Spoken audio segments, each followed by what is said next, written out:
gentlemen, welcome to Drive Time with Alec. God, good day. Hope you guys are having a good day, because I'm having a great day. Tonight's gonna be a good night. It's kind of cliche. Anyway, hi guys. So it's Wednesday, and that means it is so much closer to the regionals event this weekend.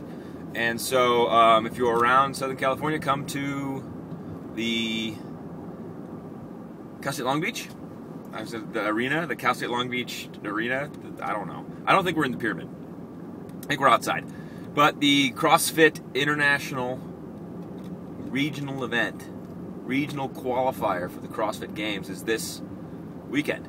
And it's going to be a blast. And so it's actually Friday, Saturday, and Sunday. So I will be there competing and embarrassing myself in some way, because that's just natural for me. Right on. So I hope you guys are around, and I hope you guys can come.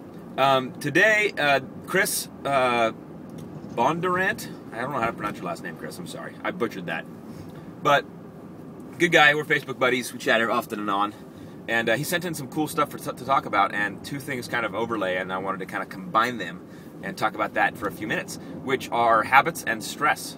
Habits and techniques for dealing with stress, that kind of stuff. Because I think those can be mutually beneficial, symbiotic, intertwined, interdigitized.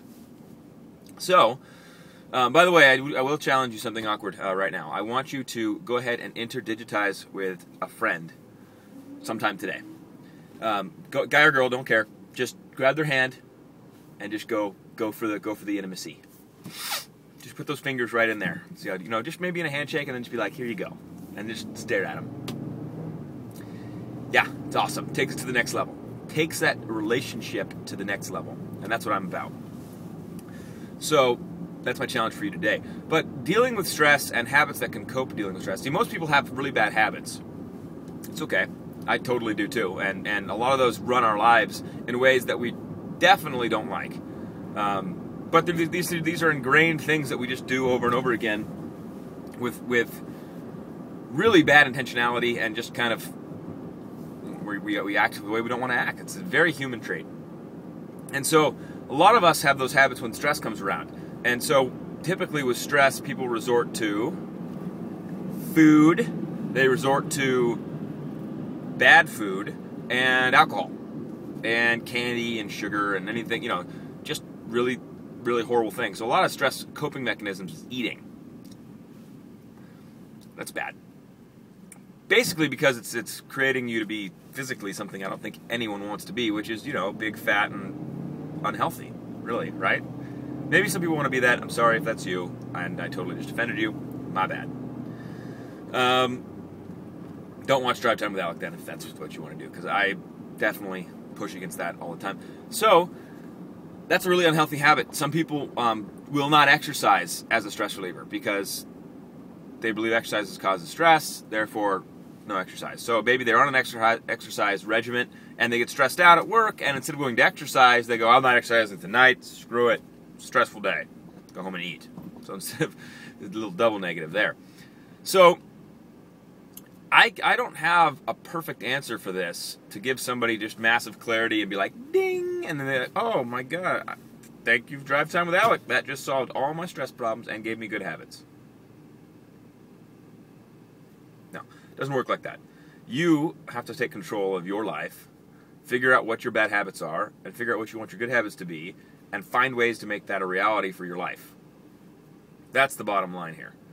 No self-help book's gonna give you the shining key of majesty that you can just insert into the door of life and enter into a new person.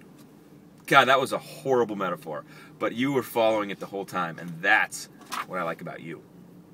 So I always feel awkward at red lights talking at drive time because people I always assume they're staring at me, which they're not, but I would be. So I think that's why I always think people in cars around me are like, that guy's talking to himself. Honey, look. I don't know. Anyway, so step one, guys, look. Step one in dealing with stress and understanding your habits is just self-awareness. Step one. You have a problem. Become self-aware. Look around and go, what do I do when I'm stressed? What do I feed myself? What do I eat? what do I do? And then go, what do I wish I did? What do I want to do? And then get support and processes and things around you to do those things. Yes, that sounds so overly simplistic. Yes, that's going to be very, very hard to do, and chances are you won't do it because you haven't done it before, so why would you do it now?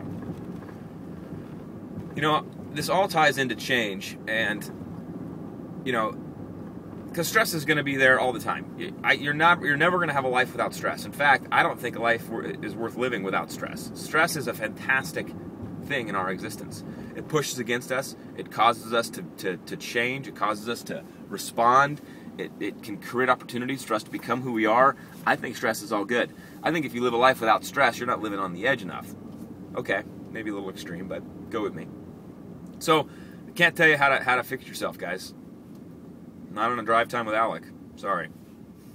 It's not. I'm not Dr. Phil or Dr. Laura or any of those prescribed doctors who are going to stand up here and tell you what to do. I do that sometimes, but that's because I'm right on those areas. In this stuff, you know, just recognize that you're not that. Just become self-aware, and from there you have a chance to change. And recognize that stress and every opportunity that brings is a chance to become something different than you are today. And take joy in that, and understand that every single action is not defining you. Every single future action is going to define you. So if you make some decision that you don't like and you ate a whole entire bundt cake because you had a stressful day at work and chased it with a bottle of wine, just recognize that tomorrow is another opportunity for you to become who you want to, and that one today does not define you. It's all the future ones that you do that will define you. Anyway, have a great day today, guys. Zebedee-doo.